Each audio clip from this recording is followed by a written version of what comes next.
ইল্লাল্লাহ লা ইলাহা ইল্লাল্লাহ লা ইলাহা ইল্লাল্লাহ মুহাম্মাদুন রাসূলুল্লাহ মুহাম্মাদুন রাসূলুল্লাহ।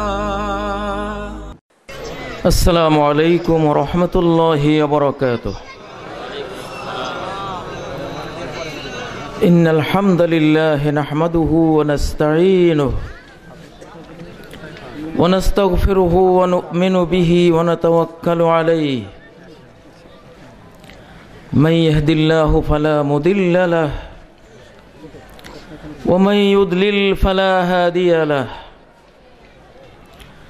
وأشهد أن لا إله إلا الله وحده لا شريك له وأشهد أن محمدا عبده ورسوله. أما بعد فإن خير الحديث كتاب الله وخير الهدي هدي محمد صلى الله عليه وسلم وشر الأمور محدثاتها وكل محدثة بدعة وكل بدعة ضلالة وكل ضلالة في النار. أعوذ بالله من الشيطان الرجيم. بسم الله الرحمن الرحيم. فهل ينظرون إلا الساعة أن تأتيهم بغتة فقد جاء أشراطها فأنى لهم إذا جاءتهم ذكراهم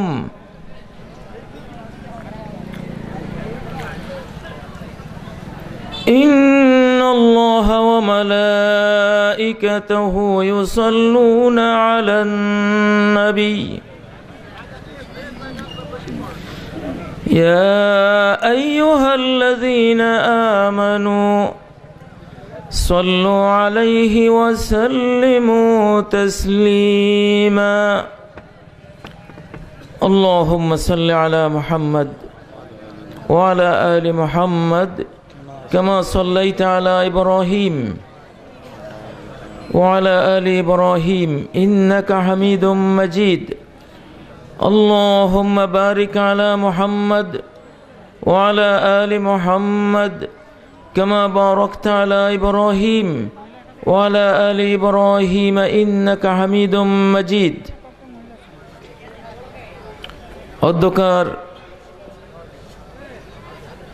এই ইসলামী সুন্দর আয়োজনের শ্রদ্ধাভাজন সভাপতি, প্রধান অতিথি, উলামায়ে কেরাম, সুধীবৃন্দ, সম্মুখে সমবেত সম্মানিত মুসলিম ভাইরা, পর্দার অন্তরালে সম্মানিত মা ও বোনেরা, সেই মহান আল্লাহ রব্বুল ইজ্জতুল জালালের অনন্ত অসীম প্রশংসা করছি, যিনি এই বিশ্বজাহানের স্রষ্টা, এর পরিকল্পক, এর রূপকার। এখানে জীবনের যে সমারোহ, সমস্তই তার সৃষ্টি। এখানে সৌন্দর্যের যে আয়োজন, সবই তার অবদান। এখানে একটি ক্ষুদ্র প্রাণীর মাঝেও যে প্রাণের অস্তিত্ব রয়েছে, সেটিও তারই সৃষ্টি, আর কারো নয়। ওই গ্যালাক্সির জগতে, ওই 7 মহাকাশে, এই পৃথিবীতে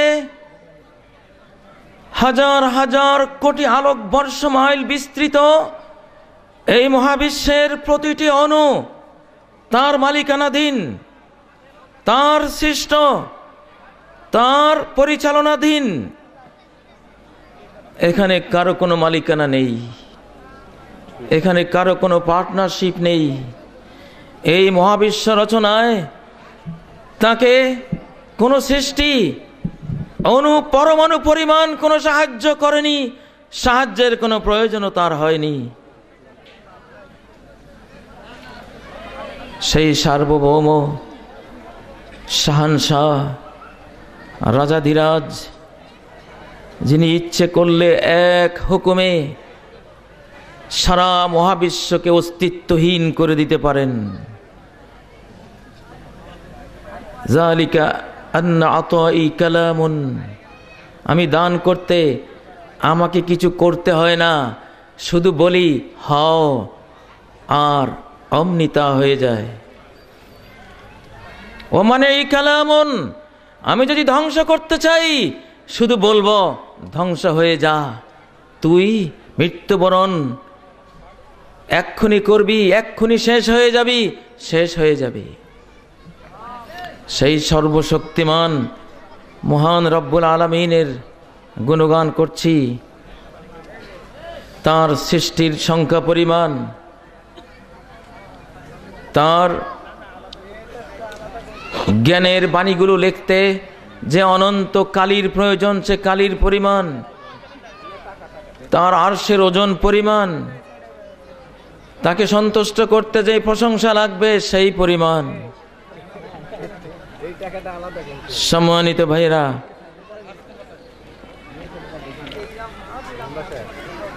মহান আল্লাহ রব্বুল ইজ্জত আল জালালের ইবাদত করার জন্য আমরা এই পৃথিবীতে এসেছি, কিন্তু এসে এইদিকে কিসের কথা হচ্ছে ভাই? আমার ডিস্টার্ব হচ্ছে।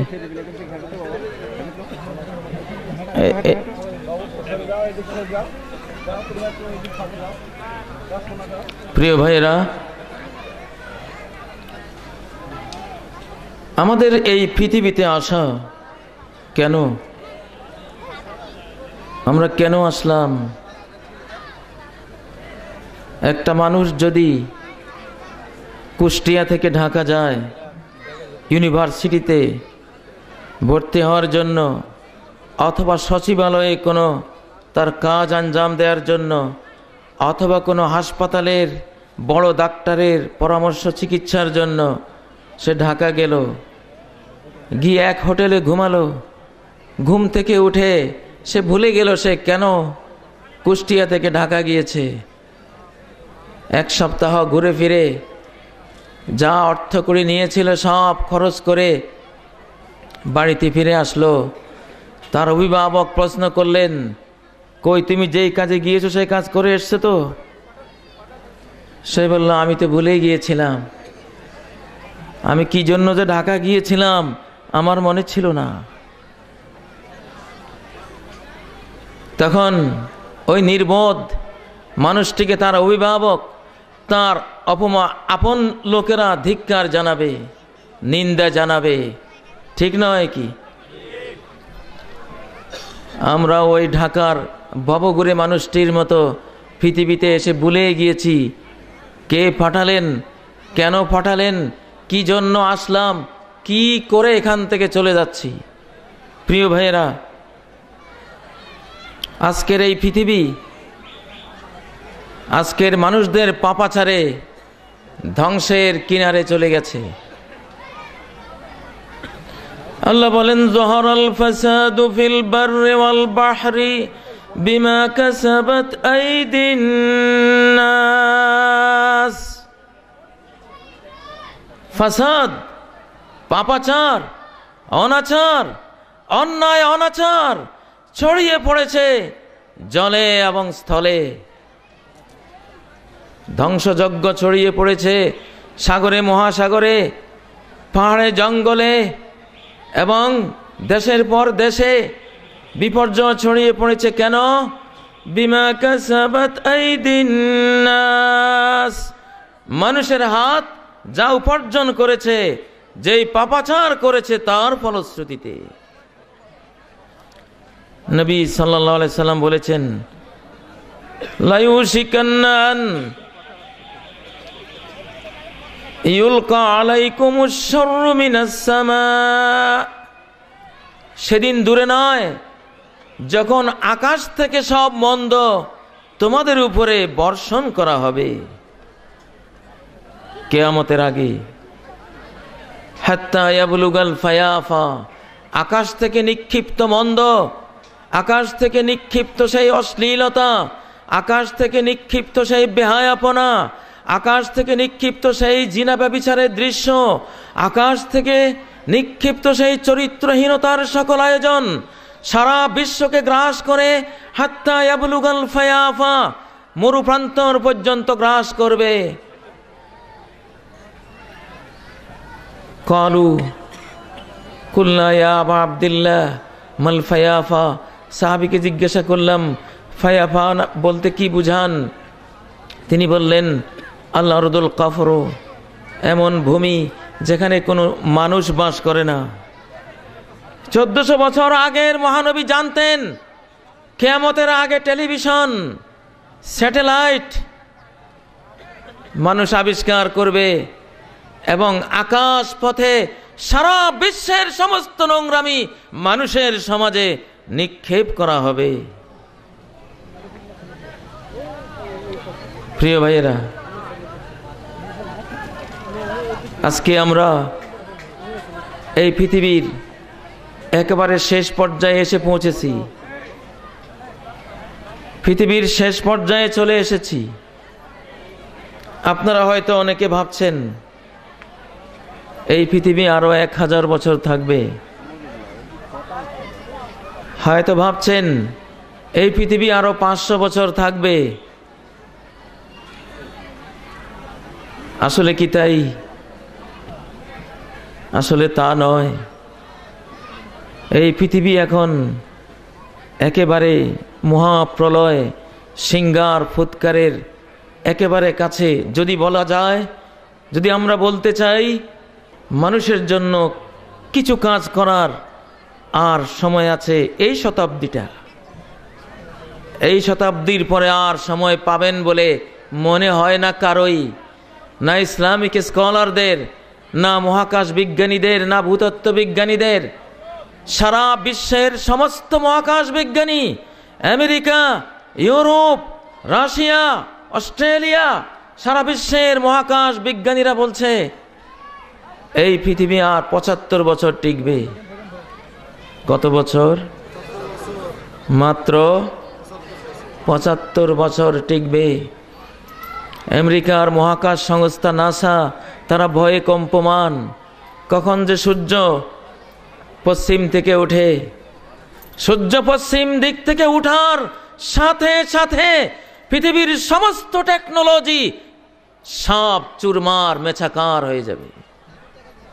এই বিদ্যুৎ, পৃথিবী যখন পল্টি খাবে, আহ্নিক গতি এখন যেদিকে যাচ্ছে পূব থেকে পশ্চিমে, পূব থেকে পশ্চিমে পৃথিবী ঘুরে, কিন্তু কোরআনে আছে একদিন পশ্চিম থেকে পূব দিকে ঘুরবে। ইয়াউমা ইয়াতি বাদু আয়াতি রাব্বিক, যেদিন তোমার রবের কোনো নিদর্শন চলে আসবে। সেই নিদর্শন কোনটি? নবীজি বলেছেন তাতলুশ শামসু মিন মাগরিবিহা, সূর্য পশ্চিম থেকে উঠবে। মহাকাশ বিজ্ঞানীরা মহাকাশের পরিবেশ পরিস্থিতি, পৃথিবীর আহ্নিক গতির পরিস্থিতি সব কিছু মিলিয়ে বলছেন, নাসা বিজ্ঞানীরা বলছেন আর 5-6 বছরের মধ্যেই সূর্য পশ্চিম থেকে উঠবে। আর ওঠার সাথে সাথে সমস্ত প্রযুক্তি বিজ্ঞানের সমস্ত অবদান, স্যাটেলাইট টিভি, সমস্ত ইন্টারনেট, সমস্ত ফেসবুক, সমস্ত আধুনিক আবিষ্কার, এই বিদ্যুৎ, এই কলকারখানা, মানুষের বানানো গোটা জগৎ চুরমার মেচাকার চূর্ণ বিচূর্ণ হাওয়া হয়ে যাবে, কিছুই থাকবে না। এটা মৌলভী সাহেবের কথা নয়, মাস্টার সাহেবদের কথা, সাধারণ মাস্টার সাহেব নয়, সারা বিশ্বের ওস্তাদ বিজ্ঞানী যারা, তাদের বক্তব্য। ইন্টারনেট ঘেটে দেখুন নাসা বিজ্ঞানীরা কি বলছে। তাই এখন তারা অস্থির, এই পৃথিবীতে তো আর থাকা যাবে না। কুষ্টিয়ার মানুষেরা কি ভাবছেন? কুষ্টিয়ার মানুষদের কেউ কি চিন্তা করেছেন আর কতদিন কুষ্টিয়ায় থাকবো? আর কতদিন বাংলাদেশে থাকবো? আমি মনে করি 100 বছর এই বাংলাদেশে আর কেউ থাকতে পারবে না। 100 বছর টিকবেন না। তাখরুজু নারুন মিন কারে আদান তাসুকুন নাসা ইলাল মাহশার। সহিহ বুখারীর সহিহ হাদিস, নবী সাল্লাল্লাহু আলাইহি সাল্লাম বলেছেন, ইয়ামান থেকে একটি আগুন বেরিয়ে সারা বিশ্বকে বেষ্টনী দিবে, সারা বিশ্বকে ঘেরাও করবে। তারপর তাসুকুন নাসা ইলা মাহশারিহিম, ওই আগুন আমেরিকা থেকে, ইউরোপ থেকে, অস্ট্রেলিয়া থেকে, রাশিয়া থেকে, সারা বিশ্ব থেকে মানুষগুলিকে ধাওয়া করবে, তাড়া করবে। তাকিলু মাহুম হাইসু ক্বালু তাবিতু মাহুম হাইসু বাতু। মানুষ যেখানে দ্বিপ্রহরের বিশ্রাম নিতে ক্লান্ত হয়ে বিশ্রামে বসবে, আগুন সেখানে বিশ্রাম করবে। মানুষ যেখানে রাত্রি যাপনের জন্য থামবে, আগুন সেখানে থামবে। পরের দিন ভোরে আবার তাড়া করবে। কোন দিকে? আসাম আরদুল মাহশারি ওয়াল মানশার। বর্তমান ফিলিস্তিন, বর্তমান জর্ডান, বর্তমান লেবানন, বর্তমান সিরিয়া, এই 4 রাষ্ট্রকে আগের যুগে বলা হতো শাম দেশ। এই শাম দেশে কিয়ামত হবে। সিঙ্গার ফুৎকারের সময় সবাই ওখানে থাকবে, আবার ওখানেই পুনরুজ্জীবিত করা হবে। প্রিয় ভাইয়েরা, পুনরুজ্জীবন বিশ্বাস করেন?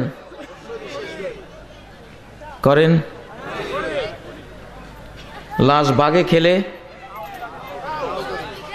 জি, আগুনে পুড়ে গেলে, অ্যাটম বোম মেরে যদি আপনাকে বাষ্প করে দেয়, কারণ আল্লাহর প্রতি ঈমান আছে, আল্লাহর প্রতি বিশ্বাস আছে। কিন্তু আল্লাহ শুধু বিশ্বাসের উপর রাখেননি। এখানে মেডিকেল ডাক্তাররা আছেন কিনা জানি না, এক সময় ডাক্তাররা জানতেন না। 1400 বছর আগে মহানবী সাল্লাল্লাহু আলাইহি সাল্লাম বলেছেন, লাইসা মিনাল ইনসানি শাইউন ইল্লা ইয়াবলা ইল্লা আজমান ওয়াহিদান হুয়া আজবুজ জানাব মিনহু ইউরাক্কাবুল খালক মিনহু খুলিক ওয়া মিনহু ইউরাক্কাবু ইয়াউমাল কিয়ামা। মানুষের সারা বডি পচে যায়, গলে যায়, মাটিতে খেয়ে যায়। অ্যাটম বোম মারলে সারা শরীর বাষ্প হয়ে যায়। পৃথিবীর সবচেয়ে উত্তপ্ত দাহ্য ক্ষমতা সম্পন্ন দাহ্য পদার্থ দিয়ে জ্বালালে মানুষ জ্বলে যায়, কিন্তু মানুষের দেহের একটি কণিকা জ্বলে না।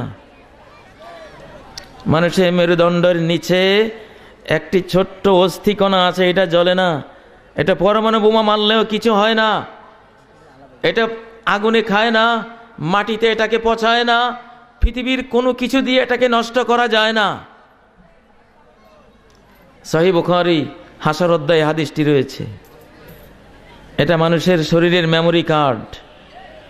মানুষের শরীরের কি? এটা মেমোরি কার্ড। আপনার মোবাইল নষ্ট হয়ে গেছে, মোবাইল পানিতে পড়ে গেছে, কিন্তু মেমোরি কার্ডটা আপনি খুঁজে পেয়েছেন। এই মোবাইলের সব তথ্য আপনার কাছে, ঠিক কিনা? আল্লাহ নবী বলেছেন, মায়ের গর্ভে একটা কণিকা থেকে মানুষকে সৃষ্টি করা শুরু হয়, একটা ছোট্ট পয়েন্ট থেকে আরম্ভ হয়। এটাকে আরবিতে বলে উজবুজ জানাব। 1935 সালে মহানবীর তথ্য দেয়া, ইনফরমেশন দেয়া উজবুজ জানাব, বুখারীর বর্ণিত উজবুজ জানাব, এটি খুঁজে পেয়েছে জার্মানের বিজ্ঞানী। 1935 সালে মুসলমানদের এই ধন জার্মান বিজ্ঞানী তিনি আবিষ্কার করে নোবেল পুরস্কার পেলেন, কিন্তু মুসলমানরা আজও জানে না। এর নাম হলো ইংরেজিতে প্রাইমারি নট, প্রাইমারি অর্গানাইজার। হিন্দুরা লাশ পড়ায়, ছাই হয়ে যায়, প্রাইমারি অর্গানাইজার পড়ে না। তারা বলে, ঠাকুরদা এই যে গোল পদার্থটা, এটা যে পুড়ল না, এটা কি করব? লাশ যাতে আল্লাহ ধরতে না পারে এই জন্য শরীর পুড়িয়ে দে, জ্বালিয়ে দে, ছাই করে দে। আল্লাহ বলে, রাখ, আমি এমন এক ব্ল্যাক বক্স, বিমানের ব্ল্যাক বক্সের মতো তোর শরীরে এমন এক ব্ল্যাক বক্স আমি রেখেছি, তুই অ্যাটম বোম মারলেও ওটা পোড়াবে না। ওই নাগাসাকিতে এটা পড়েনি, ওই হিরোশিমা শহরে আমেরিকার অ্যাটম বোম নিক্ষেপে ওই প্রাইমারি নট, ওই অর্গানাইজার, প্রাইমারি অর্গানাইজার, যত মানুষ নিহত হয়েছিল কারো পড়া যায়নি। দামেস্ক বিশ্ববিদ্যালয়ের বিজ্ঞানীরা সবচেয়ে দাহ্য ক্ষমতা সম্পন্ন গ্যাসীয় আগুনে প্রাইমারি নটকে পুড়িয়ে ছাই করে পরে দেখে যা ছিল তাই কিছুই হয়নি। হিন্দুরা ওই প্রাইমারি নট পোড়াতে পারে না। ঠাকুর বলে এটা রেখে দে, কি করবে, এটা তো পড়ে না। এটাও মানুষ, তোমাকে ধরার মেমোরি কার্ড। কই পালাবা, কই যাবা, ইয়াকুলুল ইনসানু ইয়াউমাইযিন আইনাল মাফার। মানুষ বলবে সেদিন প্রাইমারি নট থেকে, মেমোরি কার্ড থেকে আল্লাহ যখন তাকে রিনিউ করে ফেলবে, ওই প্রাইমারি নটে লেখা আছে তোমার চুল কেমন ছিল, ঢেউ দেয়া চুল নাকি সোজা, তোমার চোখের মণিটা কালো ছিল না নীল ছিল, চোখটা টানা ছিল না গোল ছিল, তোমার ভ্রুটা কি বাঁকা ছিল চাঁদের মতো না সোজা ছিল, তোমার কপালটা কেমন ছিল, হাতের আঙ্গুলগুলি কেমন ছিল, দেহের কালার কেমন ছিল, তোমার পাগুলি কেমন ছিল, তোমার ব্রেইনের 2300 কোটি সেল কেমন ছিল, তোমার হার্টের ভিতরে আরেকটি ব্রেইন আল্লাহ দিয়েছেন 40,000 সেল বিশিষ্ট, সেই সেলগুলি কেমন ছিল, তোমার দেহে ট্রিলিয়ন ট্রিলিয়ন সেল আল্লাহ রেখেছেন, কোন সেলটি কেমন ছিল, ওই মেমোরি কার্ডের মধ্যে সব লেখা আছে। পালাতে পারবে না, পালাবার কোনো ব্যবস্থা নাই। যা করছো পৃথিবীতে সব রেকর্ড করা, সব কি, সব রেকর্ড করা। প্রিয় ভাইয়েরা, আমেরিকা, নাসা, ইউরোপের বিজ্ঞানীরা বলছেন পৃথিবী আর 75 বছর আছে।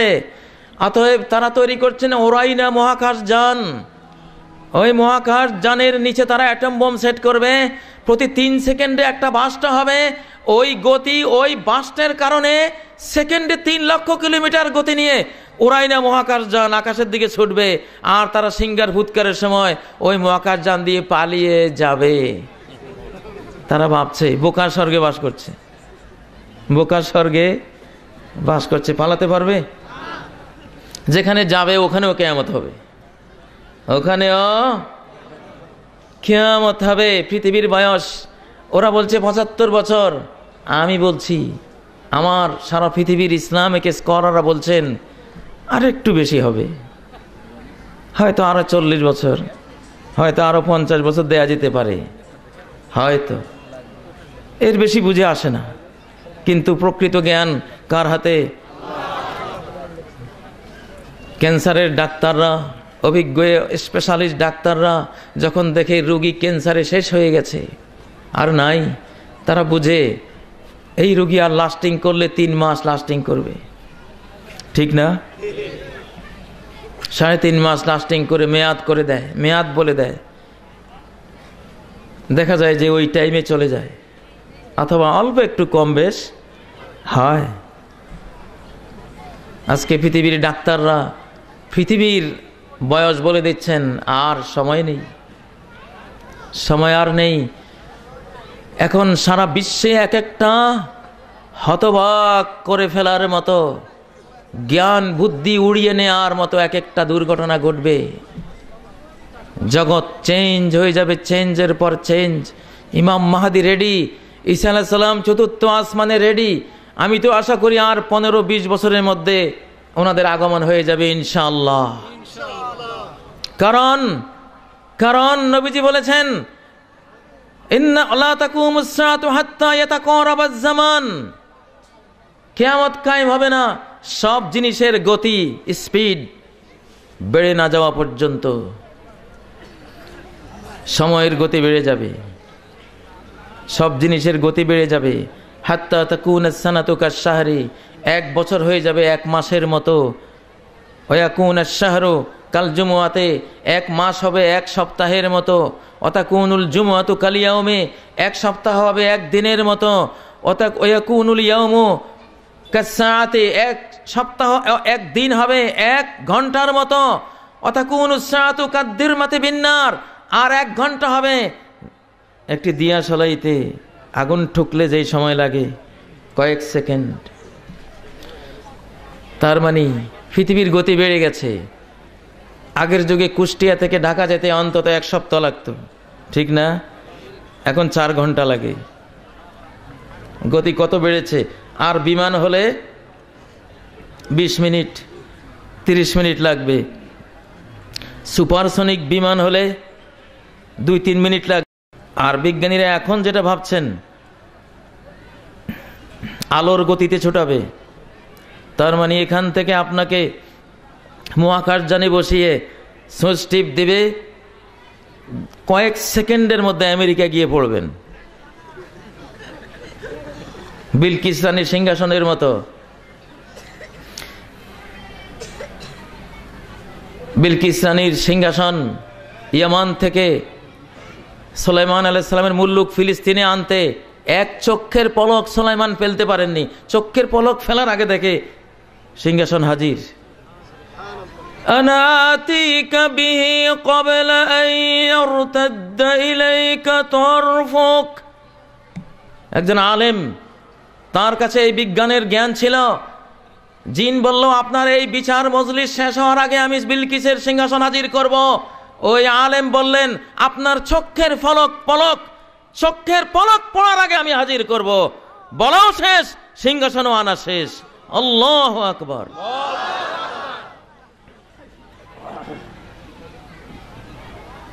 পৃথিবীর আশা নিয়ে বসে আছেন, অলরেডি আখিরাতে ঢুকে গেছেন, হেয়ার আফটারে ঢুকে গেছেন, পরকালে ঢুকে গেছেন, জান্নাত জাহান্নামের বিচারের মুহূর্তে ঢুকে গেছেন। ফেরেশতারা রেডি হচ্ছে, আল্লাহ প্রস্তুতি নিয়েছেন, আপনাদের বিচার করা হবে। কার জাহান্নাম কার জান্নাত অচিরেই আপনাদেরকে ঠিকানায় পৌঁছে দেয়া হবে। এখনো বসে বিল্ডিং বানাচ্ছেন, এখনো দুনিয়া কত শত বছর। বিজ্ঞানী ভাইরা কয়েক বছর আগেও বলতো দুনিয়া আরো হাজার হাজার বছর থাকবে, এখন বলে না ৭৫ বছর। কয় বছর? ৭৫ বছর। ঠিকই বলছে, অনুমানটা ঠিকই করেছে। একেবারে জেনুইন না হলেও ৭৫ পার হলে আর কত পার হবে? ৪০-৫০। আর সামনে ইমাম মাহদী আসবেন, ৭ থেকে ৯ বছর সারা বিশ্বকে কোরআন দিয়ে শাসন করবেন। আর ঈসা আলাইহিস সালাম আসবেন, সারা বিশ্বকে ৫০ বছর, ইয়ামলিকু ৫০ সানা, ৫০ বছর আমেরিকাকে, ইউরোপকে, রাশিয়াকে, অস্ট্রেলিয়াকে, এই উপমহাদেশকে, সারা বিশ্বকে কোরআন দিয়ে ঈসা আলাইহিস সালাম ৫০ বছর শাসন করবেন। কোরআনের বরকতে এমন অবস্থা হবে, ওয়াতাকাউল আমানাতু ফিল আরদে, সারা বিশ্বে নিরাপত্তা, শান্তি, মানবিকতা, মানুষের সুখ, মানুষের আনন্দ বন্যার মতো বয়ে যাবে।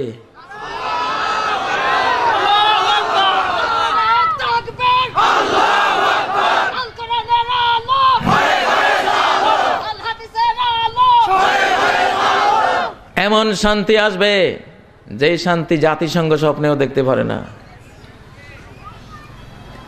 এই মহাকাশ আল্লাহর গোলামি করে, এই পৃথিবী আল্লাহর গোলামি করে, চন্দ্র সূর্য গ্রহ তারারা আল্লাহর গোলামি করে। একটা সূর্য ১৩ লক্ষ পৃথিবীর সমান, ওই সূর্য আল্লাহর হুকুমে উদয় অস্ত করে, ঠিক নয় কি? সূর্য আল্লাহর গুণগান করে। বিজ্ঞানীরা সূর্যের সে আওয়াজ এখন রেকর্ড করেছে। পৃথিবী আল্লাহর তসবিহ জপে, বিজ্ঞানীরা তসবির আওয়াজ রেকর্ড করেছে। এক একটা গ্যালাক্সিতে ৩০,০০০ কোটি থেকে ১০,০০০ কোটি থেকে ৩০,০০০ কোটি গ্রহ নক্ষত্র আছে, ওগুলি আল্লাহর তসবিহ জপে। কি করুণ সুর আমি শুনেছি ইন্টারনেটে। ওই গ্যালাক্সিদের, ওই সূর্যের, এই পৃথিবীর, ওই তারকারাজির তসবির আওয়াজ রেকর্ড করা হয়েছে। প্রতিটি পাতার ভিতরে তসবির আওয়াজ রেকর্ড করা হচ্ছে। প্রতিটি গাছের বাকলে, ছালে, ডালে, শাখায়, প্রশাখায়, প্রতিটি ধূলিকণায়, প্রতিটি অস্তিত্বে আল্লাহর তসবিহ, আল্লাহর হামদের আওয়াজ এখন বিজ্ঞানীরা রেকর্ড করছেন। মার্কিন বিজ্ঞানীরা পাতার মধ্যে কিসের আওয়াজ? ইলেকট্রোম্যাগনেটিক যন্ত্র দিয়ে শোনা যায়, পাতাগুলি শুধু কাঁপছে আর আলো ফ্লাশ করছে আর কি জানি আওয়াজ করছে। কি আওয়াজ? কেন আলোর ফ্লাশ? আর কিসের এই আলোর কম্পন? মার্কিন বিজ্ঞানীরা পদার্থবিজ্ঞানের ভাষায় বুঝেনি, বুঝতে না পেরে ব্রিটিশ বিজ্ঞানীদেরকে বললেন, তোমরা দেখো এই সারা বিশ্বের পদার্থের আওয়াজ, এদের আলোর কম্পন, এটা বুঝো কিনা? তারাও বুঝে নাই। ব্রিটিশ বিজ্ঞানীদের মধ্যে ছিলেন একজন ভারতবর্ষীয় মুসলিম বিজ্ঞানী। তিনি বললেন, বিজ্ঞানীরা এটা তোমরা বুঝবে না, এটা আমরা মুসলিমরা বুঝি। তোমাদের জ্ঞান বিজ্ঞান যেখানে শেষ, তোমাদের পণ্ডিতি যেখানে সমাপ্ত, তোমাদের বুদ্ধি যেখানে গিয়ে বলে আমি আর এগোতে পারবো না, আমাদের বুদ্ধি সেখান থেকে শুরু হয়। তোমরা পাতার এই ধ্বনি, ইলেকট্রোম্যাগনেটিক কম্পন, এই আলোর ফ্লাশ পর্যন্ত এসে থেমেছ, এবার এটা কেন হয়, তারা কি বলে আমাদের কাছে শোনো। সূরা বনী ইসরাইল, আল কোরআনের 17 নম্বর সূরা, ভার্স নম্বর, আয়াত নম্বর 44, ওয়াইম মিন শাইইন ইল্লা ইউসাব্বিহু বিহামদি, এমন কোন বস্তু নেই যেই বস্তু, যেই ধূলিকণা, যেই সূর্য, যেই পৃথিবী, যেই গ্যালাক্সি, যেই পাতা, যে গাছগাছালি, যেই পাখপাখালি আল্লাহর প্রশংসা সহ আল্লাহর তাসবিহ জপে না, এমন কোন অস্তিত্ব মহাবিশ্বে নাই। মার্কিন বিজ্ঞানী যখন এই কথা শুনলেন, এই কথা জানলেন, তখন তিনি সাথে সাথে ইসলাম কবুল করলেন। প্রিয় ভাইরা, আমরা এখন আখিরাতের একেবারে দুয়ারে দাঁড়িয়ে আছি। লা কুওয়াতা ইল্লা বিল্লাহ, আল্লাহ ছাড়া আমাদের কোনো পাওয়ার নাই। পাওয়ার আছে, এই সত্য কথাটা বিশ্বাস করেন। আল্লাহর বলেই বল, আর কোনো বল নয়। যখন আপনাকে খাটের উপরে ছড়িয়ে 4 জনের কাঁধে করে কবরে নেওয়া হবে, 2.5 হাত গভীর গর্ত করা হবে, কিছুক্ষণের মধ্যে কবরে আপনাকে খালি আব্দুল্লাহ সইয়ে দেয়া হবে। শুধু একটু কাপনের কাপড় আর 2.5 হাত মাটির গভীরে আপনাকে আমানত রাখা হলো। আপনার ব্যাংক ব্যালেন্স ব্যাংকে পড়ে রইল, আপনার ইন্ডাস্ট্রিগুলি আপনার ইন্ডাস্ট্রির জায়গায় পড়ে রইল, আপনার স্ত্রী স্ত্রীর ঘরে পড়ে থাকলো, আপনার ছেলে মেয়েরা তাদের নিজ নিজ অবস্থানে থাকলো, আপনার সার্টিফিকেটগুলো আপনার বিদ্যালয়ে পড়ে থাকলো, আপনার যে কোটি কোটি ভোটার ছিল তারা নিজ নিজ বাড়িতে পড়ে থাকলো, আপনার যে কোটি কোটি ভক্তবৃন্দ ছিল তারা সবাই নিজ নিজ জায়গায় পড়ে রইল। আপনার কত খাইর খা, আপনার কত পরিচয়, আপনার কত সংস্থা, আপনার কত পদ পদবীর চেয়ার, আপনার কত অফিস, আপনার কত চেম্বার, সব নিজ নিজ জায়গায় পড়ে রইল।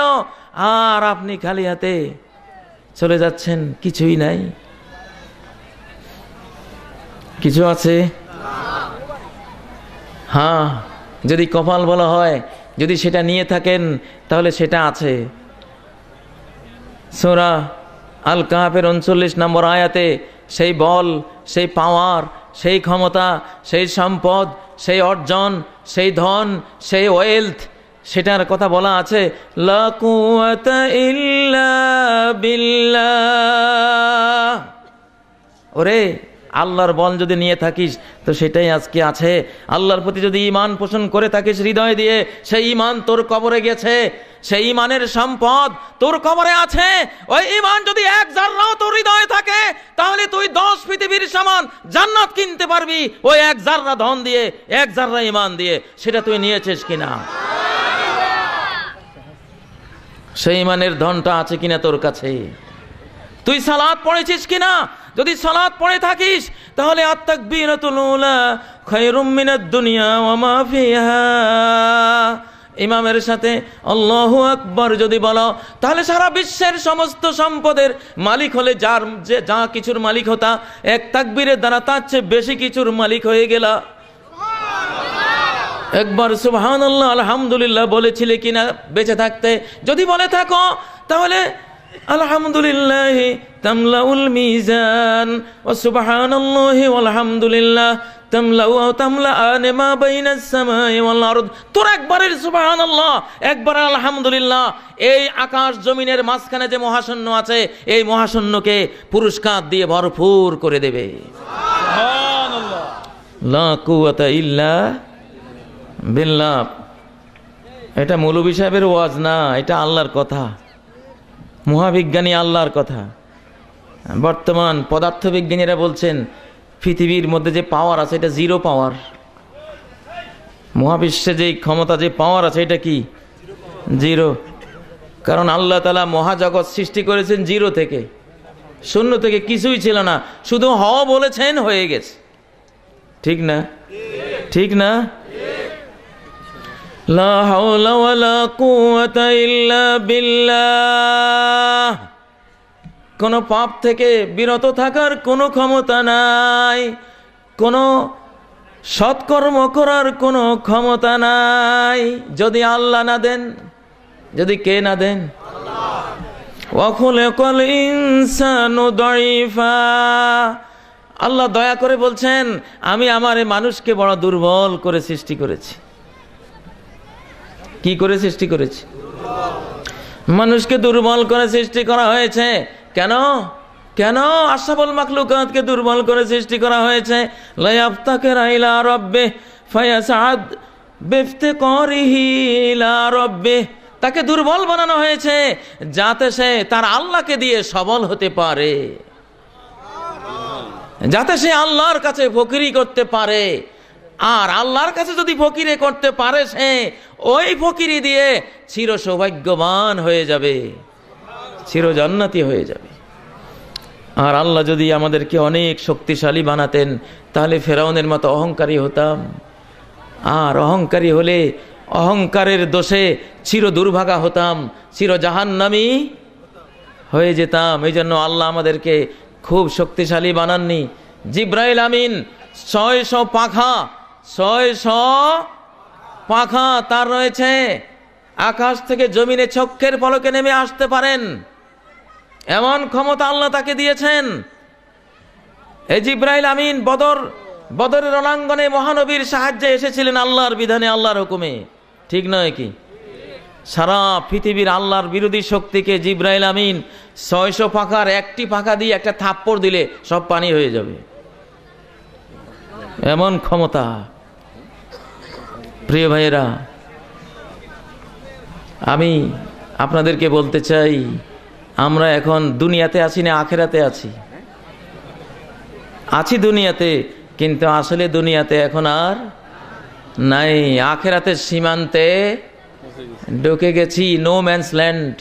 বাংলাদেশ আর ভারতের মাঝখানে কিছু জায়গা আছে, এটা ভারতও না বাংলাদেশও না, ভারতও না, এগুলির কি বলে?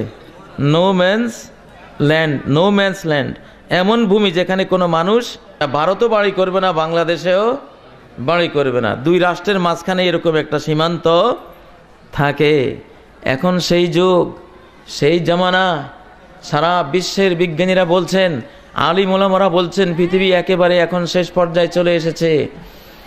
ও ভাইয়েরা, নবী সাল্লাল্লাহু আলাইহি সাল্লাম যতগুলি কিয়ামতের আলামত বর্ণনা করেছেন, ততগুলি আলামতের মধ্যে 90% পৃথিবীতে চলে এসেছে, 10% বাকি আছে। কিন্তু দুঃখের বিষয় হলো, বর্তমান পৃথিবীর অবস্থা দেখে কেউই বুঝবেন না যে পৃথিবীর মৃত্যুর সময় ঘনিয়ে গেছে। অবস্থা দেখে বুঝবেন না, কারণ পৃথিবী দিন দিন আরো সুসজ্জিত হচ্ছে, আরো নয়নাভিরাম হচ্ছে, রূপ লাবণ্য আরো বেড়ে যাচ্ছে। আল্লাহু আকবার, আল্লাহু আকবার। লা তাকুমুস সাআতু হাত্তা ইয়াবনিয়ান নাসু বুয়ুতান ইউয়াশশুনাহা ওয়াশিয়াল মারাহিল।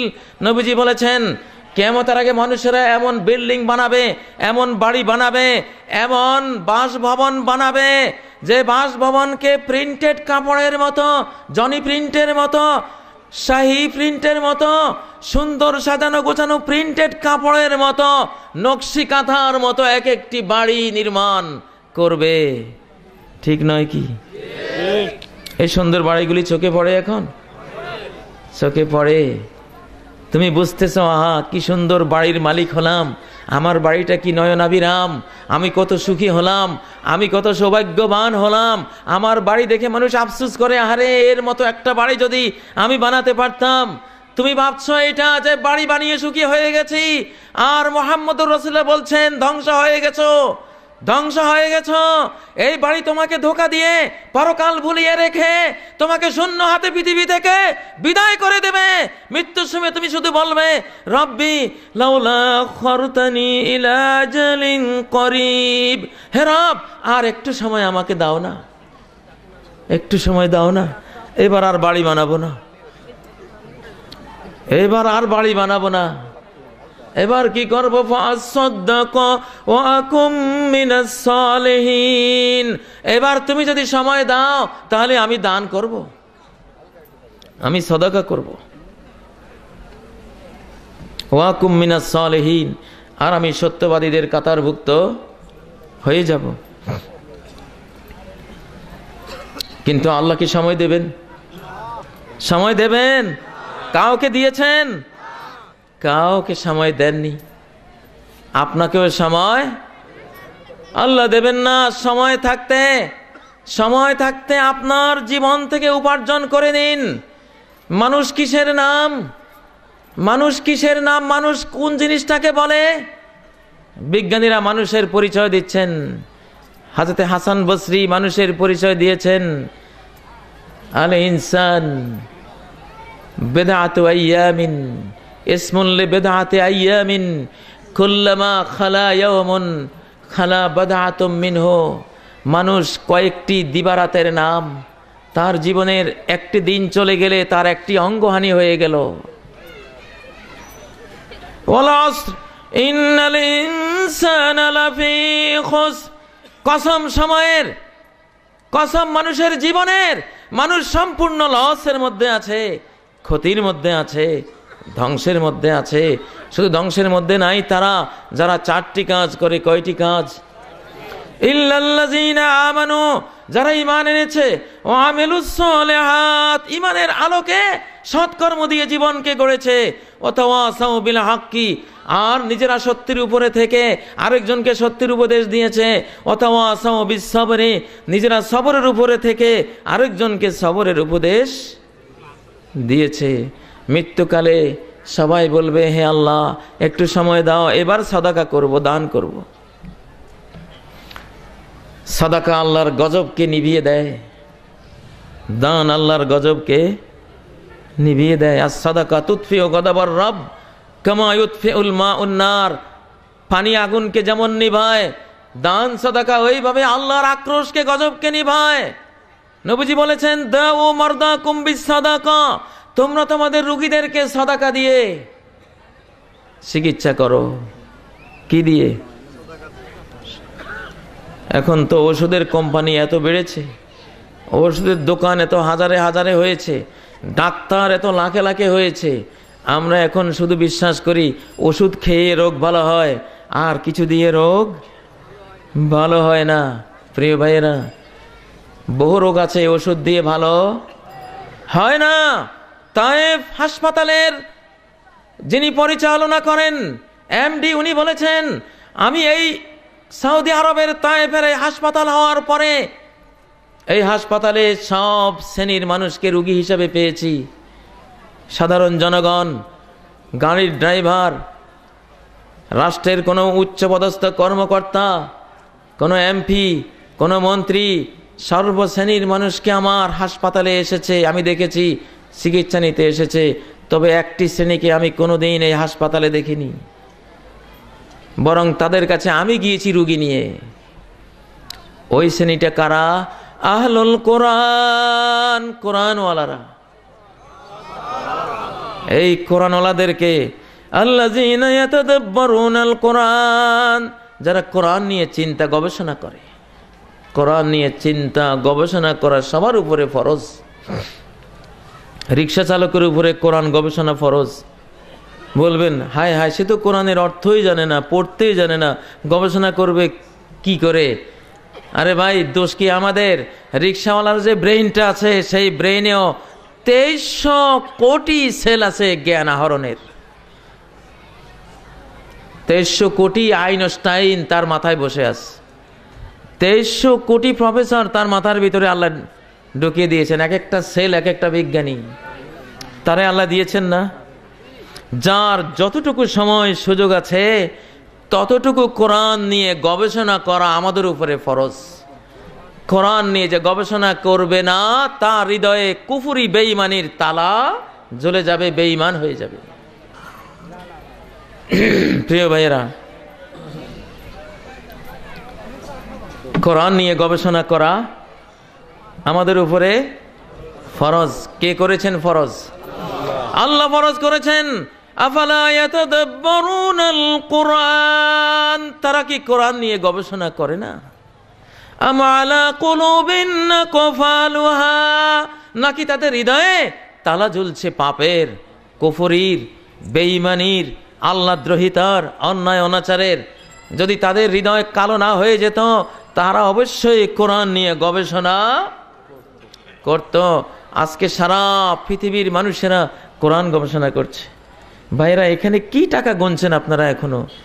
আমার শুধু ব্রেনটা ওই সাইড টকিং এর দিকে যাচ্ছে। দয়া করে এই জিনিসটা এখান থেকে একটু সরান। দুনিয়ার এই খড়কুটা সারা পৃথিবী একসাথ করলেও মশার ডানার সমান হবে না। লাউ কানাতিদ দুনিয়া তা'দিলু ইনদাল্লাহি জানাহা বাউদা মা সাকা কাফিরাম মিনহা শারবাতা মাইন। আজকের পৃথিবীর মানুষের কাছে টাকা পয়সাই হয়ে গেছে সব দামি জিনিস, কোরআন সুন্নাহর বক্তব্য দামি নয়, এমন অবস্থা হয়ে গেছে। প্রিয় ভাইয়েরা, দুনিয়া কিয়ামতের আগে হাত্তা ইযা রাআইতা শুহহান মুতাআন, দেখবা যে শুধু দুনিয়ার লোভ, দুনিয়ার মোহ, দুনিয়ার সম্পদের মায়া, দুনিয়ার সম্পদের প্রতি আগ্রহ এমন পর্যায়ে চলে যাবে, কোরআন হাদিস বাদ দিয়ে, দিন ধর্ম মনুষ্যত্ব সব বাদ দিয়ে শুধু টাকার পিছনে মানুষ ছুটবে। আমরা মুসলমানরা কি এমনটা হওয়া উচিত? আমাদের এমনটা হওয়া উচিত নয়। ও ভাইয়েরা, এটা কোরআনের কথা বলছি। আল্লাহর কোরআনের এক একটি আয়াত সারা পৃথিবীকে 100 কোটি বার বিক্রি করলেও একটি আয়াতের সমান হবে না। যাই হোক, আমি বলছিলাম কোরআন বুঝা আমাদের সবার উপরে ফরজ। আপনার বয়স 60 বছর, যদি 40 বছর নামাজ পড়ে থাকেন তাহলে প্রতি 10 বছরে 1 লক্ষ বার সূরা ফাতিহা পড়েছেন। 40 বছরে 4 লক্ষ বার সূরা ফাতিহা পড়েছেন। কিন্তু জিজ্ঞাসা করলে আপনি হয়তো বলতেই পারবেন না ইয়াকা না'বুদু ওয়া ইয়াকা নাস্তাঈন। এই আয়াতের অর্থ কি? কয়জনে জানে? কয়জনে জানে? কোরআন যে জানে না সে অন্ধ। সূরা আল ফুরকানের 30 নম্বর আয়াতে কোরআন বর্জনকারীর বিরুদ্ধে 5 দফা মামলা হয়েছে। কয় দফা? 5 দফা মামলা। মামলার বাদী হলেন রাসূল নিজে, কোর্ট হলো আল্লাহর কোর্ট। এই মামলা আল্লাহর কাছে গৃহীত হয়ে গেছে। আল্লাহু আকবার। وقال الرسول يا رب إن قومي اتخذوا هذا القرآن مهجورا। রাসূল বললেন, হে আল্লাহ, আমার জাতি তো এই কোরআনকে পরিত্যক্ত করে ফেলেছে। ইবনুল কাইয়িম তাফসীর করেছেন যে কোরআন শুধু পড়লো বুঝলো না, তার বিরুদ্ধে না বুঝার মামলা থাকলো। যে কোরআন পড়লো বুঝলো আমল করলো না, তার বিরুদ্ধে আমল না করার মামলা থাকলো। যে কোরআন পড়লো বুঝলো আমল করলো কিন্তু মানুষকে কোরআনের দিকে ডাকলো না, তার বিরুদ্ধে মানুষকে না ডাকার মামলা থাকলো। যে কোরআন পড়লো বুঝলো আমল করলো মানুষকে ডাকলো কিন্তু দেহের সমস্ত রোগ, মনের সমস্ত ব্যাধি এবং সমাজের সমস্ত রোগ ব্যাধির চিকিৎসা কোরআন থেকে নিল না, তার বিরুদ্ধেও 1 দফা মামলা থাকলো। কিন্তু যে কোরআন পড়লো, 2 নম্বরে বুঝলো, 3 নম্বরে আমল করলো, 4 নম্বরে বিশ্বকে ডাকলো কোরআনের দিকে, 5 নম্বরে কোরআন থেকে শেফাও নিল, সে মামলা থেকে খালাস পেয়ে গেল। মামলা নিয়ে মরবেন? ও ভাইরা, আনতা হাইয়ুন বিল কোরআনে মাইয়াতুন বেদুনিহি। আপনার জীবনে যদি কোরআন থাকে তাহলে আপনি জিন্দা আছেন, আর যদি আপনার জীবনে কোরআন নাই তাহলে আপনি মরে গেছেন। কোরআনবিহীন মানুষগুলিকে আল্লাহ বলেছেন আমওয়াতুন গায়রু আহিয়া, এরা সব মরা, যদিও পৃথিবীতে হাঁটে। এগুলির আসল মানুষটা মরে গেছে, আত্মাটা মরে গেছে, হৃদয়টা মরে গেছে, রূহটা মরে গেছে, নাই। ওমরের মতো পালোয়ান, ওমরের মতো মহাবীরকে সূরা নামের 122 নম্বর আয়াতে আল্লাহ মুর্দা বলেছেন, আওয়ামান কানা মাইতা, ওমর তুই কোরআন ছাড়া যেদিন ছিলি সেই দিন তুই মরা ছিলি, মৃত্যুবরণকারী ছিলি, মুর্দা ছিলি, ডেড বডি ছিলি। ফাআহিয়াইনা, কোরআনের জ্ঞান দিয়ে ওমরকে আমি জিন্দা করে দিয়েছি। আল্লাহু আকবার। আনতা হাইয়ুন বিল কুরআনে মাইয়াতুন বিদুনে, কোরআন তুমি ভাবো যে আমি জিন্দা, আর কোরআন যদি না পড়ো, বুঝার চেষ্টা না করো, তোমার কান্না করা উচিত, আল্লাহ আমি তো মরে গেছি, লাশ হয়ে গেছি, ডেড বডি হয়ে গেছি। ও মুসলমান, শেষ জামানার মানুষ, শেষ জামানা আপনাকে বুঝতেই দেবে না আপনি কি ধ্বংস হয়ে গেছেন না উন্নত হয়ে গেছেন। শেষ জামানার মহিলারা কি গৌরব করে, নারীরা ভাবে এখন আমরা MA পাস করছি, এখন আমরা ডক্টরেট ডিগ্রি নিচ্ছি, এখন আমরা ব্যবসায়ের পার্টনার হচ্ছি। হাত্তা তুশারিকাল মারআতু যাওজাহা ফিত তিজারা, নবীজি বলেছেন কিয়ামতের আগে মানুষের পরিবারের সবচেয়ে মূল্যবান ধন, মানুষের হেফাজত করা মণিমুক্তা ধন তার যে স্ত্রী, যাকে সে তার ঘরের সুন্দর পরিবেশে সেভ করে রাখত, কারণ এই স্ত্রীটি তার সন্তানের মা হবে, আগামী প্রজন্মের মা হবে।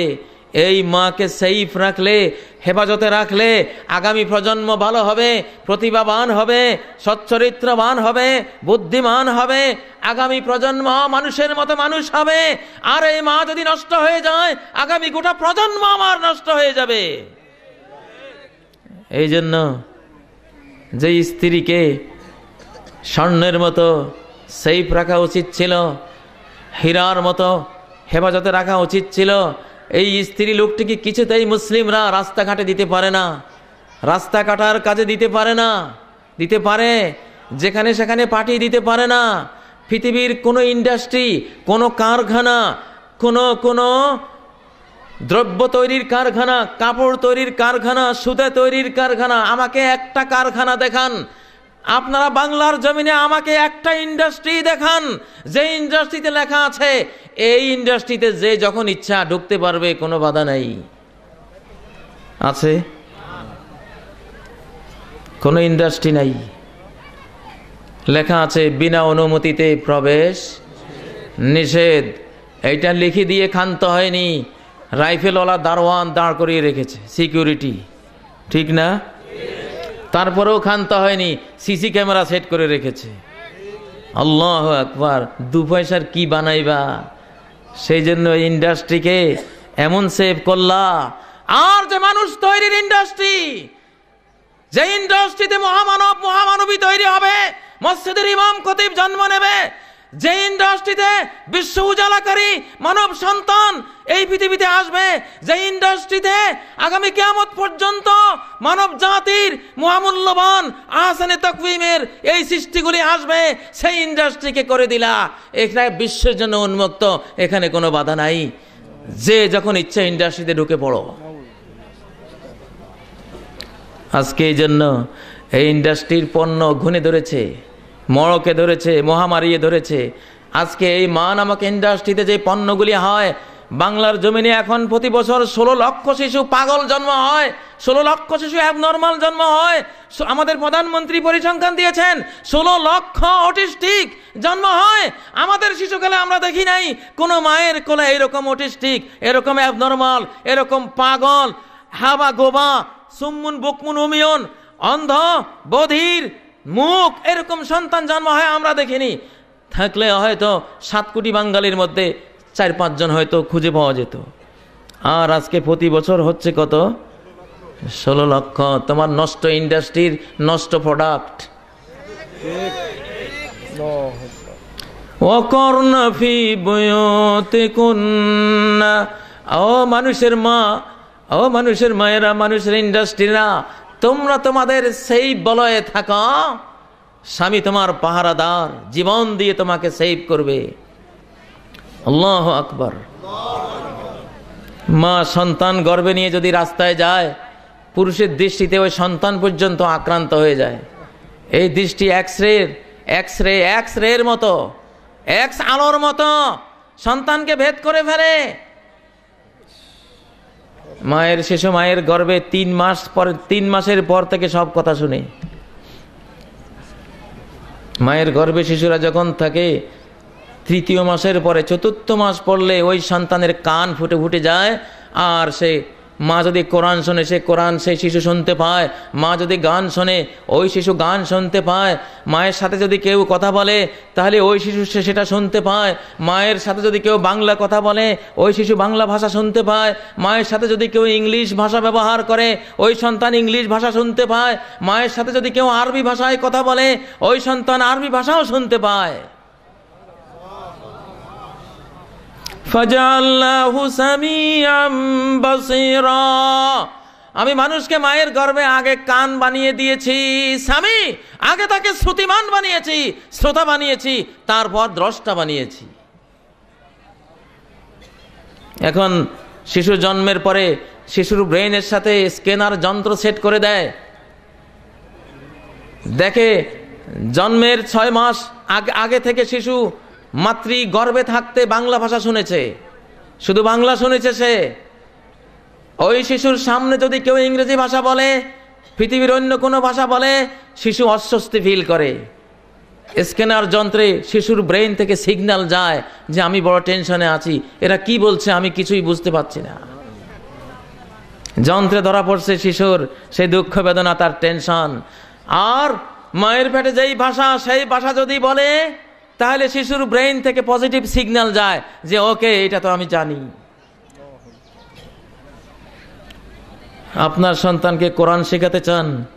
আপনার সন্তান যখন মায়ের গর্ভে আসবে 3 মাসের পর থেকে আব্দুর রহমান সুদাইসির ক্যাসেট আপনার স্ত্রীর সিথানে লাগিয়ে রাখবেন, আলী আল হোজাইফির ক্যাসেট লাগিয়ে রাখবেন, কারি বাসেতের ক্যাসেট লাগিয়ে রাখবেন। যদি 30 পারা কোরআন ওই ভ্রূণ অবস্থায় মাতৃগর্ভে শিশুকে শোনাইতে পারেন, 30 পারা কোরআন বুঝতে তার বিন্দুমাত্র কষ্ট হবে না। 30 পারা কোরআন শিখতে তার বিন্দুমাত্র কষ্ট হবে না। প্রিয় ভাইয়া, আমি আমার ঘরে পরীক্ষা চালিয়েছি। আমার 10টি শিশুই কোরআন শিখতে কোনো ব্যাগ পায় না, কারণ আমি ওই কাজটা করেছি। এবং ওরা মুখ ফুটার আগে, বাংলা কথা ফুটার আগে কোরআন ফুটে ওঠে, সহজভাবে কোরআন শেখে। এটা কোরআনের জ্ঞান। আধুনিক বিজ্ঞানীরা কোরআনকে গবেষণা করে বের করে দিয়েছে যে হ্যাঁ, এটাই সত্য। প্রিয় ভাইরা, সময় আর নাই।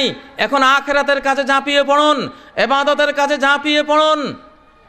দুনিয়াকে গুড বাই জানান, দুনিয়াকে বিদায় জানান। দুনিয়া তোর বয়স নাই, আমার সামনে যে পরকাল, এই পরকাল শুরু হবে হাজার হাজার হাজার হাজার হাজার কোটি crore crore crore, million million million, billion billion billion, trillion trillion trillion, অনন্ত ট্রিলিয়ন বছর, অনিশেষ জীবন, যার কোনো ট্রিলিয়ন দিয়ে হিসাব করা যাবে না, যে জীবন আমার কোনো দিন শেষ হবে না। ওরে পোড়া কপাল দুনিয়া, তোর জন্য আমার অনন্তকালের সেই মহাজীবনকে নষ্ট করব? সেই বোকা আমি নই, তোরে আমি ডিভোর্স দিলাম আজকে। হযরত আলী বলতেন, ওরে দুনিয়া বাতাত্তুকে সালাসান লা রাজআতা ফিহা, ওরে দুনিয়া তোরে 3 তালাক দিলাম, আর ফিরে নেব না। সকল পুরুষের উচিত দুনিয়াকে 3 তালাক দেওয়া, মহিলাদেরও উচিত এই দুনিয়াটাকে 3 তালাক দিয়ে দেওয়া, কারণ এটা সময় নাই। এই ধোঁকা দিতে দিতে জ্বালিয়ে পুড়িয়ে খেয়ে ফেলেছে আমাদেরকে। অতএব এটারে এখন তালাক দেওয়ার সময় হয়েছে। এখন আখিরাতকে গ্রহণ করুন, ঘরে ঘরে কোরআনের চর্চা শুরু করুন। যদি বাঁচতে চান, কু আনফুসাকুম আহলিকুম নারা, তোমরা নিজেদেরকে, নিজেদের পরিবার পরিজনকে কোরআন শিক্ষা দিয়ে জাহান্নাম থেকে বাঁচাও, ইসলাম শিক্ষা দিয়ে জাহান্নাম থেকে বাঁচাও। কোরআন এসে হাজির হবে কিয়ামতের ময়দানে তোমার জন্য সুপারিশকারী রূপে। আল কোরআনু আসসিয়ামু আল কোরআনু ইয়াশফান, কোরআন আর রমজানের রোজা, কোরআনওয়ালা রোজাওয়ালার জন্য আল্লাহর কাছে শাফাত করবে। ফায়ুশাফান, কোরআনের শাফাত কবুল করা হবে আল্লাহর কাছে, রমাদানের শাফাত কবুল করা হবে। অর্থাৎ কোরআন যা পড়বে, বুঝবে, আমল করবে, কোরআনের সুপারিশ এসে জান্নাতে চলে যাবে। সুবহানাল্লাহ। গান বাদ দেন, টেটো বেবো সারে গামা বাদা নিশা বহু শুনেছেন। লাথি মারেন, এগুলি শিল্প নয়, এগুলি কলঙ্ক। পায়ের তলে পিষেন। নবীজি বলেছেন, ইন্না কুল্লা আমরিন মিন উমুরিল জাহিলিয়া তাহতা কাদামাইয়া হাতাইনে মাউদু। আমি আজকে বিদায় হজের দিনে জাহিলিয়তের সমস্ত কিছুকে আমার দুই পায়ের তলে পিষে ফেললাম, আর ফিরে আসবে না যেন।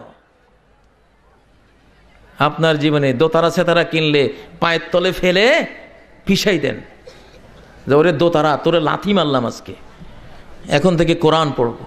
কি পড়ব? কোরআন পড়ব। মুসলমানের বাচ্চা, মুসলমান মা, মুসলমান বাবা ছেলেকে মেয়েকে দোতারা সেতারা কিনে দেয়। কপাল পোড়া, কপাল পোড়া। কোরআন শেখার জন্য 30 টাকা দেয় না, গানের মাস্টারকে 3000 টাকা বেতন দেয়। নিজের মেয়েটাকে বদমাশ বানার জন্য, জাহান্নামী বানাবার জন্য, ঐশী বানাবার জন্য। ওই ঐশী তার মাকেও মেরেছে, বাবাকেও মেরেছে। ঢাকা শহরে এখন এরকম লক্ষ লক্ষ ঐশী তৈরি হয়ে আছে। মা বাবা ওদেরকে ভয়ে কিছু বলে না, বললে ওদের একই পরিণাম হবে।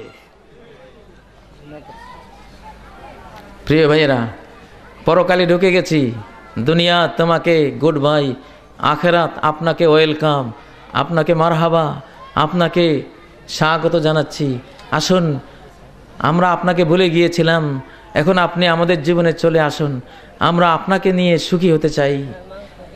আমরা এখন আখিরাতে গিয়ে নিজেদের চিরকালের অকল্পনীয়, অনির্বচনীয়, অচিন্তনীয় সুখ শান্তি পেতে চাই।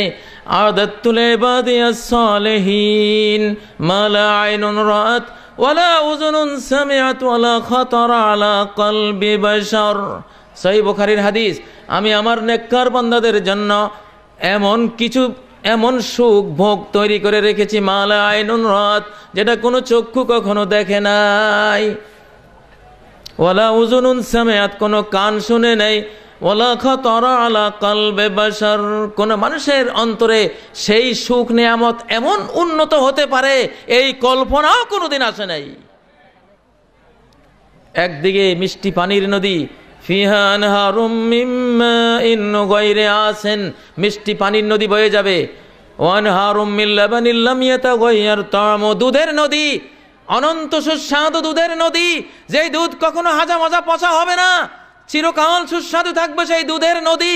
দুধের পদ্মা, দুধের মেঘনা, দুধের যমুনা বয়ে যাবে। আল্লাহু আকবার। বাংলাতে গাভীর দুধ আছে, কিন্তু দুধের নদী আছে? দুধের নদী পেতে চান? দুধের নদী পেতে চান? সম্ভব কিনা? আপনাদের এই পাশের নদীটা যদি হঠাৎ আগামীকাল ভোরে দেখেন যে সব দুধের নদীতে পরিণত হয়ে গেছে, এই জন্য আল্লাহ দুনিয়াতে দুধের নদী আপনাদেরকে দিতে পারতেন, দেন নাই। বারাক ওবামা বলবে, এই শোন বাঙালিরা, খবরদার, এই নদী আমার ছিল এক সময়, আমি আমার মার্কিন বাহিনী পাঠাচ্ছি, তোদের কুষ্টিয়ার ওই দুধের নদী আমার পৈতৃক নদী এটা। আজ থেকে বিজ্ঞানীরা বলেছেন, এই আমেরিকা এশিয়ার পাশেই ছিল এক সময়, ভূমিকম্পে এটা দূরে সরে গেছে। ইতিহাস ঘেটে বলতো যে এটা আমার। সেই আলাউদ্দিন আশ্চর্য প্রতীক দুধের নদী আপনার কপালে লেখা আছে, জান্নাতে যান পেয়ে যাবেন। ওয়ানহারুম মিন লাবানিল লাম ইয়াতাগায়্যার তা'মু, শুধু দুধ নয়, এমন দুধ নয় যে দুপুরবেলা গরম না করলে বিকাল আস্তে আস্তে পৌঁছে যাবে, এমন গন্ধ হবে যে নাকের কাছে নিলে বমি আসবে। আল্লাহ বলেন, আমার দুধ ওইরকম হবে না, আমার দুধের নদীর দুধ কখনো তার স্বাদ গন্ধ চেঞ্জ হবে না, বাসি হবে না। মদ পান করতে চাও? হ্যাঁ, মদ যদি দুনিয়ায় না খাও, দুনিয়ার পচা মদ যদি না খাও, দুনিয়ার পচা ভায়াগ্রা নায়াগ্রা যদি না খাও, দুনিয়ার হেরোইন যদি না খাও, দুনিয়ার ধূমপান সিগারেট যদি না করো, দুনিয়ার তামাক জর্দা যদি না খাও, এই মদগুলি যদি না খাও, তাহলে আখিরাতে এমন লাজ্জাতিল লিশারিবিন, এমন মদ পান করাবেন আল্লাহ যেটা শুধু স্বাদ আর স্বাদ, মজা আর মজা, টেস্ট আর টেস্ট। দুনিয়ার মধ্যে গন্ধ, আখিরাতের মদের মধ্যে স্বাদ। দুনিয়ার মধ্যে ব্রেইন নষ্ট হয়, আখিরাতের মধ্যে ব্রেইন আরো উন্নত হয়। দুনিয়ার মদ শরীরের শক্তি নিঃশেষ করে দেয়, আখিরাতের মদ শরীরের শক্তি আরো বাড়িয়ে দেয়। মদের বোতল নয়, মদের নদী দেব, কত খাও, খেতে চাও খাও, শেঠগিরি দেখাও। দুনিয়াতে মদখোররা শেঠগিরি দেখাইছে মদ খেয়ে, দুনিয়া আমার, সব কিছু আমার, ঠিক না?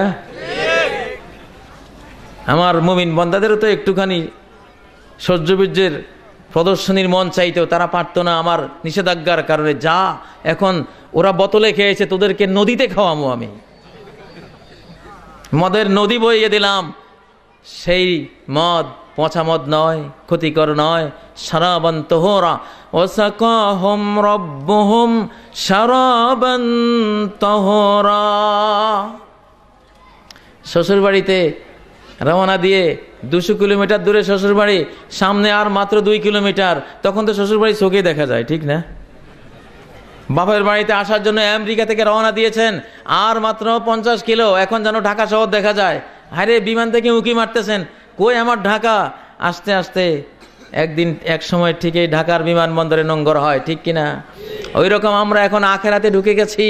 আখেরাত সামনে, দুধের নদীর সামনে, মদের নদীর সামনে, মধুর নদী, মধু। আহারে বাংলার মাটিতে এক বিন্দু মধু এখন খাঁটি পাওয়া যায় না, বিশ্বাসে হয় না কি দিল আমারে। কিন্তু আল্লাহ বলেন, তোরে আমি মধুর চাক নয়, সুন্দরবনের মধু নয়, একটা মধুর নদী তোরে আসতো আমি দান করব। ওয়ানহারুম মিন আসালিম মুসাফফা, পিওর মধুর নদী তোর জন্য আমি বইয়ে রেখেছি, তুই যা। কাদা মাটির উপরে বইবে না, মণিমুক্তার উপরে সেই নদী বইবে। তোর হাতে একটা রিমোট থাকবে, ইউফাজ্জিরুনাহা তাফজিরা, একটা রুমাল থাকবে, রিমোট। ওই রিমোট দিয়ে নাড়া দিবি, যেই দিকে নাড়া দিবি নদীগুলি ওই দিকে চলে যাবে। তুই তো এখন রিমোট দিয়ে চ্যানেলে না ঘুরাস, পদ্মা মেঘনা তো আর ঘুরাতে পারিস না। তুই এই সাতার মাথার রিমোট পেয়ে তুই মনে করেছিস, ইস কি জানি পেয়ে গেছি, এত দূরের টেলিভিশন অন হয়ে যায় আমার রিমোটে, কি মাশাআল্লাহ, কি রিমোট পেয়েছি আমি, কি সুখের আমার একখান রিমোট। আল্লাহ বলেন, তোরে আমি এমন রিমোট দেব, ওই রিমোট দিয়ে তুই তোর নদী যেই দিকে যাবি, যেখানে বেড়াতে যাবি, সেখানে তুই প্রবাহিত করে নিয়ে যাবি। বাংলাদেশ থেকে আমেরিকা গেলে সাথে কি পদ্মা মেঘনা নিতে পারি? বেচারা মাইকেল মধুসূদন দত্ত বাংলাদেশ থেকে প্যারিসে গিয়েছিল, ফ্রান্সে। ওখানে গিয়ে ইংরেজি ভাষায়, প্যারিসের ভাষায় কবিতা লিখেছিল। কে শুনে বাঙালি ইংলিশের কবিতা? ওই বেচারা, সতত হে নদ তুমি পড়ো মোর মনে, সতত তোমার এ কথা ভাবিয়ে বিরলে। কপোতাক্ষ নদের কথা বেচারা আফসোস করে করে কবিতা লিখত। কত দেশে দেখিয়াছি কত নদ দলে, কিন্তু স্নেহের তৃষ্ণা মিটে কার জলে।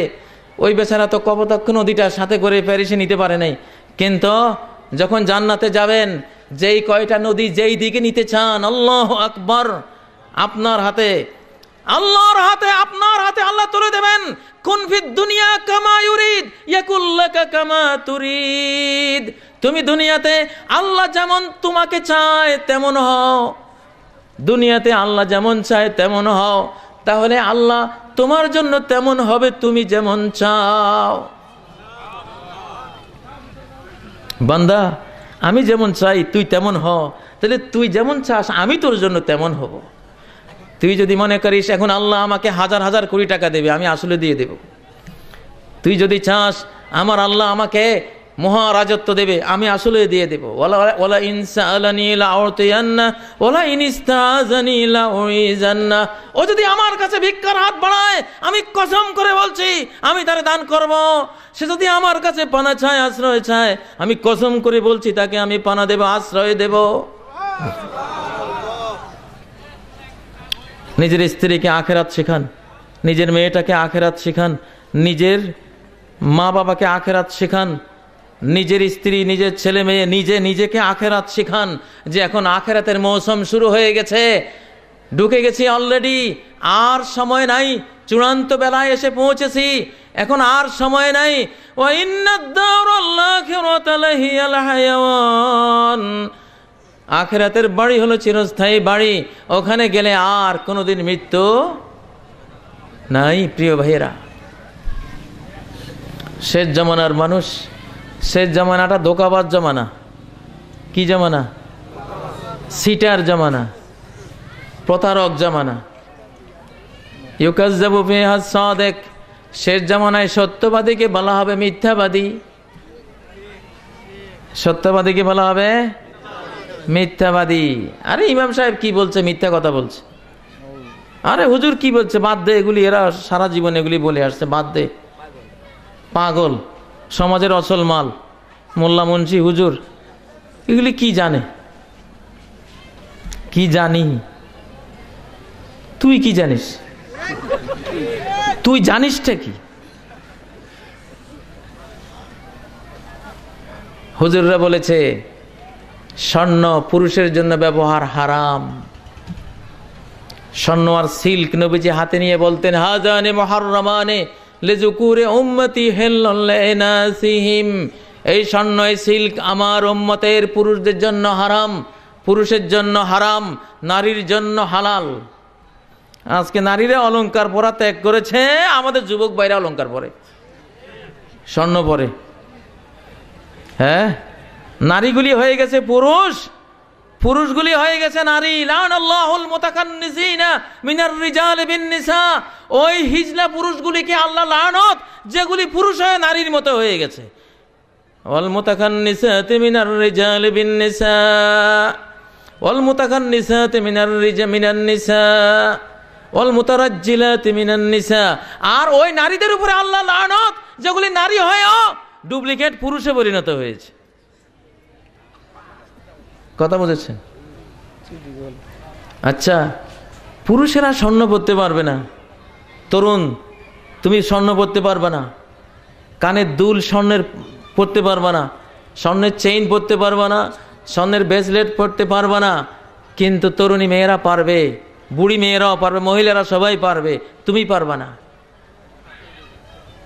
তুমি শুনলে বলবা হুজুরদের আর খেয়ে দিয়ে কাম নাই, খালি এইসব বেহুদা কথা বলাই কাজ। হ্যাঁ, শোনো শোনো, এখন বিজ্ঞানের ল্যাবরেটরিতে, বিজ্ঞানাগারে পরীক্ষা হয়েছে, কয় পুরুষ যদি স্বর্ণের অলংকার ব্যবহার করে, স্বর্ণের চেইন গলায় রাখে, স্বর্ণের দুল কানে পরে, কোনো স্বর্ণ বডিতে রাখে, তাহলে এই পুরুষ আলঝেইমারের মতো মারাত্মক ভয়ঙ্কর রোগে আক্রান্ত হয়ে মস্তিষ্কের সমস্ত স্মৃতি ডিলেট হয়ে যেতে পারে। একদিন আসবে স্বর্ণ ব্যবহারকারী যুবকটি তার মাকে চিনবে না, বাবাকে চিনবে না, তার স্ত্রীকে চিনবে না, তার সন্তানকে চিনবে না, তার নিজেকেও চিনবে না। কই ভাই, আমি তো তুই, তুই তো আমি, আমি কে? এক বোকা ছিল, সে বোকায় শুধু ভয় পেত যে আমি যে বাজারে যাই, বাজারের মধ্যে যদি আমি নিজেকে না চিনতে পারি তাহলে কি উপায় হবে। তার সবসময় দুশ্চিন্তা, দুশ্চিন্তার কারণে সে করলো কি, একটা হার গলায় পরল, একটা কড়িওয়ালা একটা হার, সুতায় বাঁধা। বহু মানুষের ভিতরে, হাজার মানুষের ভিতরে যখন চলাফেরা করে, কতক্ষণ পরে পরে হারটা দেখে, ও না, আমি তো আমি। একদিন সে তার ভাইয়ের সাথে শুয়েছে, এটা বাস্তব ঘটনা, তার নাম হলো হাবান্নাক। বোকাদের ইতিহাসে এই ইতিহাস লেখা আছে, বাস্তব। একদিন ভাইয়ের সাথে শুয়েছে, ভাই করলো কি, দুষ্টামি করে তার ঘুমের ঘরে তার গলা থেকে হারটা খুলে নিজের গলায় দিয়ে শুয়ে আছে। এখন হাবান্নাক ঘুম থেকে উঠে কাঁপতেছে ভয়ে। সে তো আমি, আমি কে? সে তো আমি, আমি কে? কারণ আমার হারটা তার গলায়, তাহলে সেই তো আমি। আমার গলায় তো হার ছিল, এখন তো হার নাই, আমি কে? এই হলো তার বোকামি, বুঝছেন? তোমরা ওই হাবান্নাকের মতো যেগুলি বোকা, ওগুলি স্বর্ণের চেইন গলায় দাও। বিজ্ঞান জানো না, হাদিসও জানো না। বিজ্ঞানীরা বলছেন কোন পুরুষ যদি স্বর্ণের কোন অলংকার ব্যবহার করে, দীর্ঘদিন তার চামড়ার সাথে স্বর্ণের অলংকার টাচ করে, স্কিনের সাথে ঘর্ষণ দেয়, ঘর্ষণ হতে হতে